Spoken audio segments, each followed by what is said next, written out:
Welcome in Bhim 99 study. दोस्तों, यदि आप हमारे चैनल पर नए हैं तो हमारे चैनल को सब्सक्राइब कर लें ताकि आने वाली वीडियो आपको आसानी से मिल सके। तो चलिए वीडियो को स्टार्ट करते हैं। इसमें हम पुष्पी पौधों में लैंगिक जनन के बारे में अध्ययन करेंगे। तो पुष्प के जो है इसमें कौन कौन से भाग होते हैं, इसका पहले हम लोग नाम याद कर लेते हैं।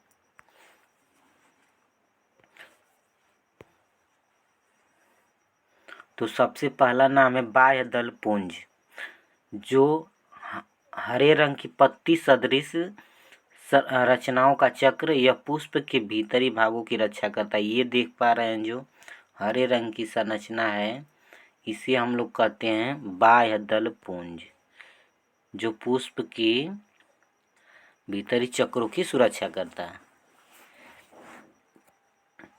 तो क्या बोलते हैं इसे? बाह्य दल पुंज। अगला होता है इसमें पुमंग या एंड्रोसियम, जिसे हम लोग नर जनन अंग कहते हैं। ये समझिएगा, ऐसे निकली हुई है संरचना, जो इसे कहते हैं हम लोग नर जनन अंग। ये देख पा रहे हैं, ये जो एक एक लाइन निकला है इसे हम लोग कहते हैं नर जनन अंग। ये देख पा रहे हैं, इसे हम कहते हैं नर जनन अंग। तो नर जनन अंग, इसके प्रत्येक इकाई को पुंकेसर कहते हैं। पुंकेसर क्या कहते हैं? पुंकेसर। इसे हम लोग कहते हैं पुंकेसर। पुंकेसर। पुंकेसर का अगला ये जो फूला हुआ भाग होता है इसे हम लोग कहते हैं परागकोश। परागकोश। परागकोश के अंदर परागकण होते हैं। परागकोश के अंदर ही क्या होता है? परागकण। परागकण। परागकोश के अंदर परागकण होते हैं। अभी मैं आपको दिखा देता हूँ फिगर जूम करके। ये देखिएगा, ये पुंकेसर है। अब पुंकेसर का ये अगला फूला हुआ भाग है, और इस पुंकेसर को हम लोग कहते हैं, पुंकेसर के फूले हुए भाग को परागकोश। अब परागकोश के अंदर होता है परागकण, और परागकोश के जो नीचे ये तंतु ये लाइन जैसी संरचना आपको दिख रही है, इसे कहते हैं हम तंतु। परागकोश या एंथर के अंदर नर युग्मक या परागकण बनते हैं। परागकण में एक सूत्री नर केंद्रक होता है। ये परागकण होता है, इसमें नर युग्मक बनते हैं। आगे अगला भाग होता है स्त्री केसर। तो अभी मैं आपको स्त्री केसर दिखा देता हूँ। ये देखिएगा, ये पुष्प का जो ये बिचला भाग है इसे हम लोग कहते हैं स्त्री केसर। ये होता है स्त्री केसर। पीला भाग जो देख पा रहे हैं ये स्त्री केसर है।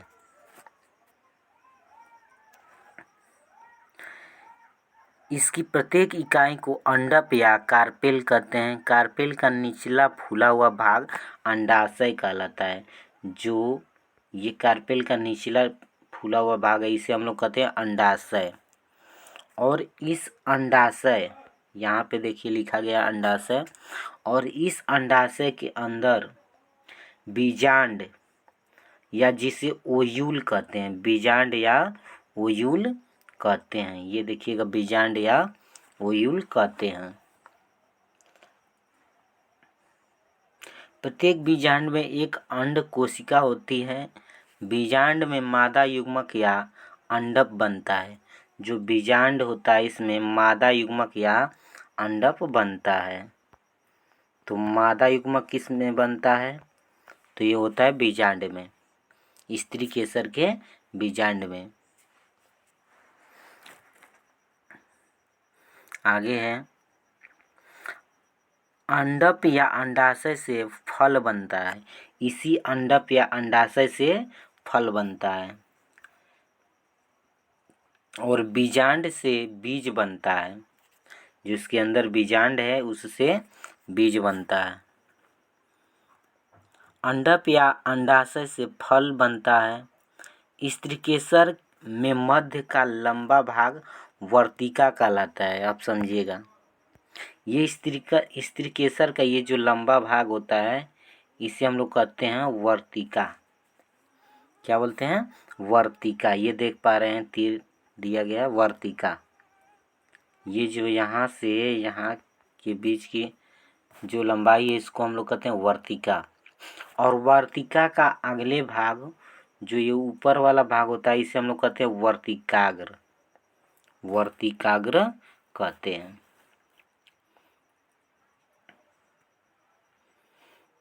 ठीक, तो स्त्रीकेसर के मध्य का लंबा भाग वर्तिका तथा शीर्ष भाग को हम लोग वर्तिकाग्र कहते हैं, जो चिपचिपा होता है। ये वर्तिकाग्र जो है चिपचिपा होता है। वर्तिकाग्र चिपचिपा होता है।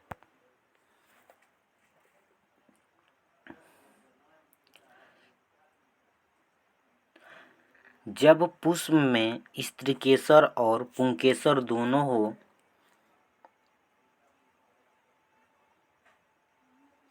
तो उसे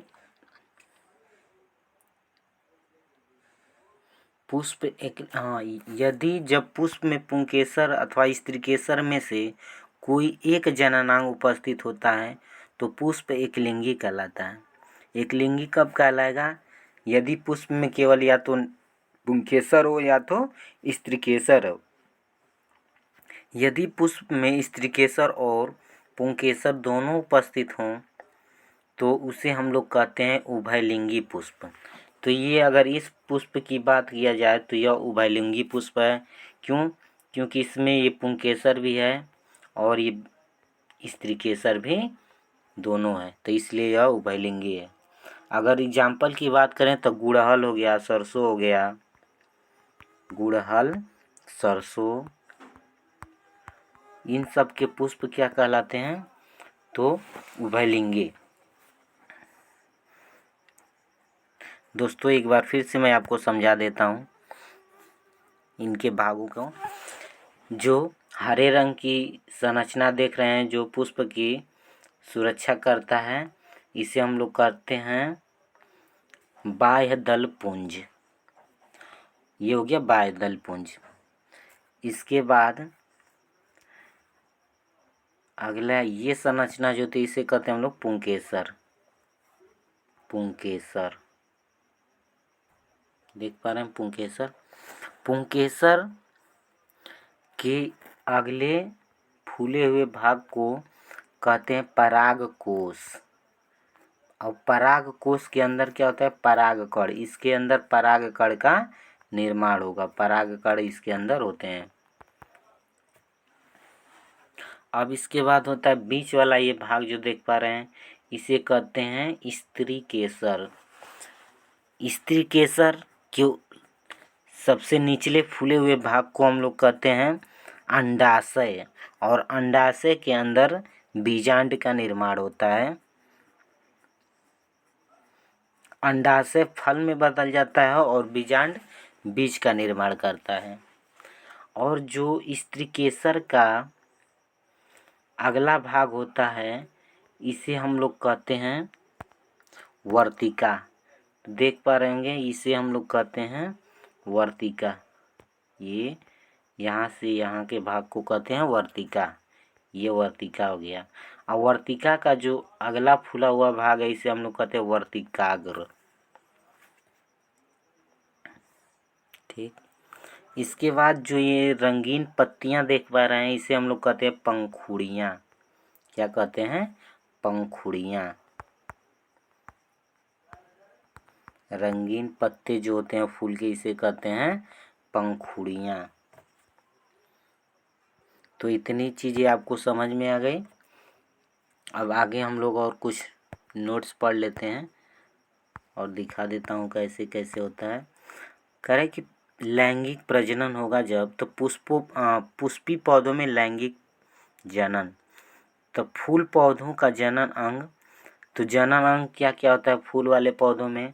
तो एक फूल के भाग में पहला होता है बाह्य दल, पंखुड़ी, स्त्री केसर एवं पुंकेसर। स्त्री केसर से मादा युग्मज का निर्माण होता है, पुंकेसर से नर युग्मक का निर्माण होता है, और ये जब दोनों मिलते हैं तो इसे कहते हैं युग्मनज। युग्मनज इंग्लिश में इसे कहते हैं जाइगोट। युग्मनज को कहते हैं जाइगोट। आगे फूल के प्रकार। तो फूल का प्रकार में 2 प्रकार है। पहला उभयलिंगी पुष्प। उभयलिंगी पुष्प वह पुष्प होता है जिसमें स्त्रीकेसर व पुंकेसर दोनों उपस्थित होते हैं, जैसे सरसों का फूल और गुड़हल का फूल, ये उभयलिंगी पुष्प है। और दूसरा होता है एक लिंगी पुष्प, जिसमें स्त्रीकेसर हो या तो पुंकेसर या तो स्त्रीकेसर हो। तो ऐसे होते हैं, जैसे आपका एग्जाम्पल हो जाएगा पपीता और तरबूज।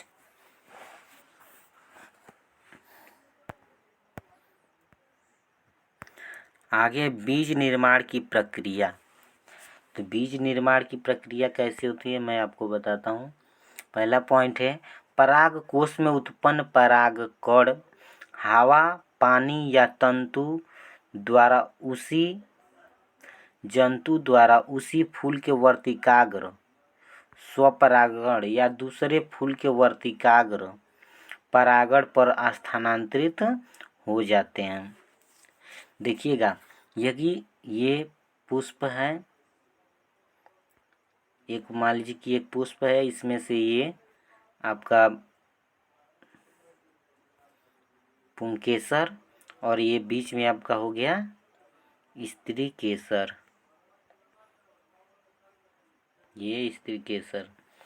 तो जो पुंकेसर का परागकण होगा, यहाँ से ये परागकण होंगे, ये परागकण वर्तिकाग्र पे पहुंच जाते हैं। स्त्री केसर के वर्तिकाग्र पर हवा या पानी के माध्यम से या जंतु के माध्यम से, जैसे भंवरा उड़कर जाता है, इसके पैरों में लग जाता है परागकण और वर्तिकाग्र पे उड़ के चला जाता है, तो इसके माध्यम से जो है परागकण वर्तिका पर पहुंच जाता है।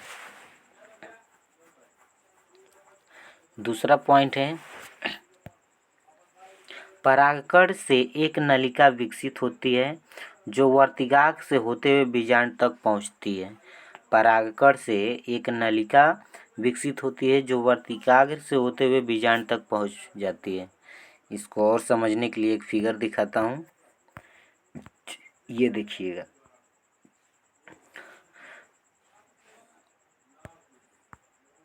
ये परागकण, यहाँ पे परागकण आया, वर्तिकाग्र पे पहुंचा ये परागकण और एक नलिका के माध्यम से बीजांड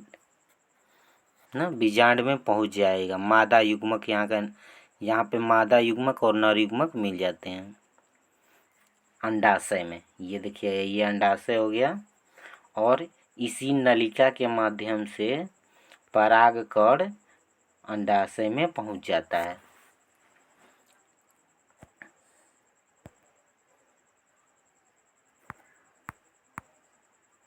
अगला है अंडाशय के अंदर नर व मादा युग्मक का निषेचन होता है तथा युग्मनज का निर्माण होता है। ये समझिएगा, यहीं पे युग्मनज का निर्माण यहीं पे होता है, नर और मादा युग्मक यहीं पे मिलते हैं, तो इसमें युग्मनज का निर्माण होता है जिसे हम लोग जाइगोट कहते हैं या युग्मनज या जाइगोट कहते हैं। अगला पॉइंट, अगला युग्मनज में विभाजन होकर भ्रूण का निर्माण होता है। बीजांड से एक कठोर आवरण विकसित होकर बीज में बदल जाता है। अगला है अंडाशय फल में बदल जाता है तथा फूल अन्य भाग झड़ जाते हैं। ठीक है, जो अंडाशय था अंडाशय फल में बदल जाता है तथा फूल के अन्य भाग झड़ जाते हैं। ये देखिएगा, जो अंडाशय है ये फूल करके ये फल में बदल जाता है और जो ऊपर के सब फूल होते हैं या ऊपर के जो पराग कण होते हैं सब झड़ करके गिर जाते हैं। फूल भी झड़ करके गिर जाता है।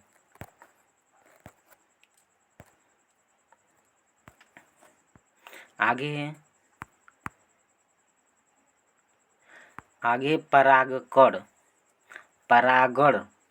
परागण क्या होता है तो मैं अभी आपको बता देता हूँ परागण क्या होता है। परागण जो है परागकण का, पुंकेसर के परागकण का स्त्रीकेसर के वर्तिकाग्र पर पहुँचना ही परागण कहलाता है। समझिएगा इसको फिगर के माध्यम से, ये समझिएगा यहाँ पे परागण क्या होता है। अगर ये पुंकेसर है, अब पुंकेसर का यहाँ पे आपका हो जाएगा परागकण और ये परागकण उड़ करके स्त्रीकेसर के वर्तिकाग्र पे पहुँचता है या कीड़ों के द्वारा या भंवरों के द्वारा, तितलियों के द्वारा यहाँ पे परागकण वर्तिकाग्र पे पहुँचता है, तो इसे ही हम लोग कहते हैं परागण कहते हैं। दोस्तों, यदि ये वीडियो आपको पसंद आ रही हो तो हमारे चैनल को सब्सक्राइब कर लें और यह इसका तीसरा वीडियो है। अगर आप पहले की 2 वीडियो नहीं देखे हैं तो उसे देख लें। धन्यवाद।